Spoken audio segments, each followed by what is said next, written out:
تاریخ ایسے واقعات سے بھری پڑی ہے جب ظالم، جابر اور مغرور بادشاہوں نے اس دنیا کو ہی اپنا سب کچھ سمجھا اور اس طرح مال و دولت اکٹھا کیا جیسے وہ ہمیشہ اسی دنیا میں رہیں گے۔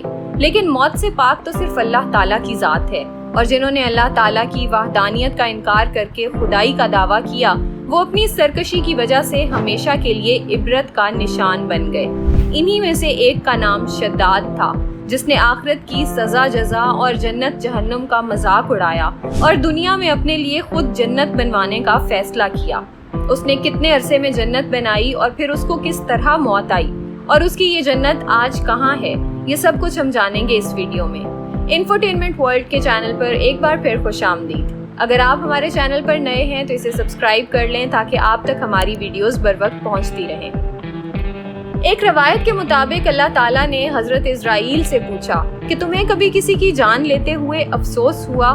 تو انہوں نے عرض کی کہ اے اللہ، مجھے 2 انسانوں کی جان لیتے ہوئے بہت افسوس ہوا۔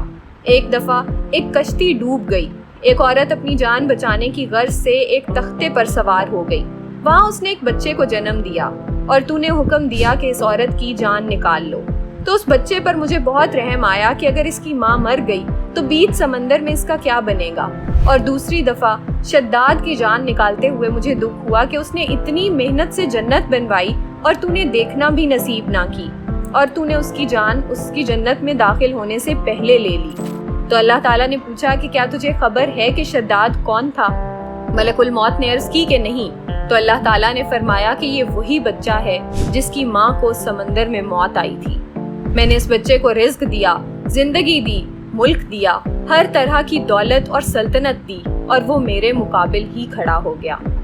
ناظرین، شداد کا تعلق ایک بہت ہی طاقتور قوم سے تھا، وہ قوم جس کا ذکر ہمیں قرآن و حدیث میں جگہ جگہ ملتا ہے، قوم عاد، جس کے بارے میں ہمیں پتہ چلتا ہے کہ وہ اتنی طاقتور قوم تھی کہ نہ اس سے پہلے ایسی طاقتور قوم پیدا ہوئی اور نہ اس کے بعد۔ طوفان نوح کے بہت عرصے بعد تقریباً آج سے 8,500 سال پہلے احقاف کے علاقے میں قوم عاد آباد ہوئی۔ یہ علاقہ یمن اور عمان کے بیچ میں تھا جہاں ریت کے بڑے بڑے ٹیلے تھے۔ یہ قوم اتنی طاقتور تھی کہ بڑے بڑے ستون بنا کر ان پر عمارتیں تعمیر کیا کرتی تھی، اور ان کے پاس اتنا مال و دولت تھا کہ یہ عمارتیں سونے اور چاندی کی ہوا کرتی تھیں۔ اسی لیے اس شہر کو ستونوں کا شہر بھی کہا جاتا تھا۔ اللہ تعالیٰ نے ان پر اپنا کچھ خاص کرم اس طرح سے کیا کہ ان کو نہ صرف جسمانی طور پر اتنا طاقتور بنایا بلکہ ان کے پاس نعمتوں اور آسائشوں کی بھی کوئی کمی نہ تھی۔ سرسبز و شاداب کھیت، باغات، مال مویشی، پانی کے بہتے چشمے، یعنی ایسی کوئی قدرتی نعمت نہ تھی کہ جس کی فراوانی ان کے پاس نہ ہو۔ اس سب کے باوجود یہ لوگ بھٹک گئے۔ اللہ تعالیٰ نے ان کے پاس حضرت ہود علیہ السلام کو مبعوث فرمایا، لیکن یہ لوگ اپنی سرکشی سے باز نہ آئے۔ شداد بھی اسی قوم کا بادشاہ تھا، ایک وسیع و عریض سلطنت کا مالک۔ یمن سے ایران تک کا علاقہ اس کے زیر حکم تھا۔ حضرت ہود علیہ السلام نے اسے اللہ کی وحدانیت پر ایمان لانے کی دعوت دی، تو شداد نے ان سے سوال کیا کہ اگر وہ اللہ پر ایمان لے آئے تو اسے کیا ملے گا؟ حضرت ہود نے اسے بتایا کہ اگر وہ اللہ تعالیٰ کے ایک ہونے پر ایمان لے آئے اور شرک سے باز رہے تو اللہ تعالیٰ اس پر جہنم کی آگ کو حرام اور جنت کو حلال کر دے گا۔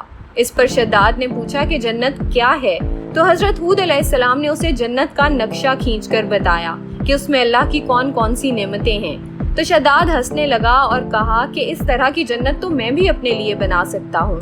پھر اس نے اپنی سلطنت کے تمام ماہر کاریگروں کو اپنے محل میں بلوایا اور حکم دیا کہ ارم کے مقام پر وہ اس کے لیے ایک ایسا شہر آباد کریں جو جنت کی تصویر ہو، اور اس میں وہ تمام نعمتیں ہوں کہ جن کا وعدہ اللہ تعالیٰ نے ہود علیہ السلام سے کر رکھا ہے۔ اس نے ساتھ میں یہ عہد بھی کیا کہ جب تک وہ جنت مکمل تیار نہیں ہو جاتی تب تک وہ اس میں قدم نہیں رکھے گا۔ شداد کے لیے جنت تیار ہونے لگی، اس میں سونے چاندی کی اینٹیں لگائی گئیں، ہیرے جواہرات جڑے گئے، اس میں شہد، دودھ اور پانی کے چشمے بہائے گئے، اس میں اپنی پہنچ کے مطابق ہر قسم کے درخت، پودے اور پھل پھول اگائے گئے، اسے ہر طرح کی مال و دولت سے مزین کیا گیا۔ شداد بے صبری سے اس جنت کے مکمل ہونے کا انتظار کرتا رہا۔ اس جنت کو تیار ہونے میں 12 سال کا عرصہ لگا۔ شداد جنت کے تیار ہونے کے بعد اپنی فوج کے ساتھ اسے دیکھنے کے لیے نکل پڑا۔ شداد جب اپنی جنت کے دروازے تک پہنچا اور اس کا ایک پاؤں ابھی گھوڑے کی رکاب پر تھا تو اس نے دروازے پر ایک شخص کو کھڑے دیکھا۔ شداد اسے دیکھ کر اپنی فوج سے کہنے لگا کہ یہ شخص یقیناً مجھے میری جنت میں داخل نہیں ہونے دے گا۔ اس کے حواریوں نے اس سے پوچھا کہ یہ کون ہے؟ تو اس نے کہا کہ یہ ملک الموت ہے۔ پھر وہ اس سے مخاطب ہوا اور کہنے لگا کہ مجھے ایک دفعہ میری جنت دیکھنے کی مہلت دے دو، اس کے بعد بھلے میری جان لے لینا۔ لیکن ملک الموت نے فرمایا کہ اللہ رب العزت نے مجھے حکم دیا ہے کہ تمہیں تمہاری جنت میں قدم رکھنے سے پہلے ہی موت آئے، اور اس طرح شداد کو اپنی جنت میں قدم رکھنے کا موقع بھی نہ ملا۔ لیکن اس کے بعد بھی قوم عاد نے حضرت ہود علیہ السلام کی بات پر کان نہ دھرے اور اپنے شرک و غرور سے باز نہ آئی۔ لہٰذا اللہ تعالیٰ نے حضرت ہود علیہ السلام کو حکم دیا کہ وہ اپنے ساتھیوں کو ساتھ لیں اور اس قوم سے دور چلے جائیں، کیونکہ اس قوم پر عذاب ہونے کا فیصلہ ہو چکا تھا۔ حضرت ہود علیہ السلام نے آخری وقت تک اس قوم کو سمجھایا، لیکن پھر اپنے ساتھیوں کو لیا اور وہاں سے نکل گئے۔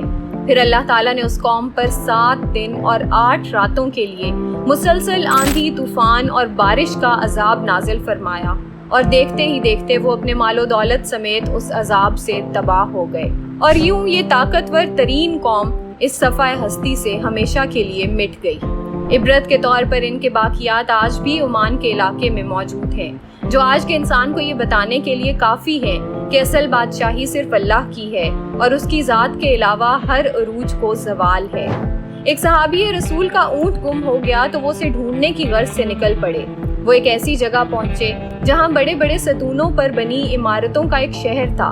وہ یہ سب دیکھ کر بے ہوش ہو گئے۔ جب ہوش آیا تو سوچنے لگے کہ اس جگہ کی شکل تو ویسی ہی ہے جیسی آپ صلی اللہ علیہ وآلہ وسلم نے ہم سے شداد کی جنت بیان فرمائی تھی۔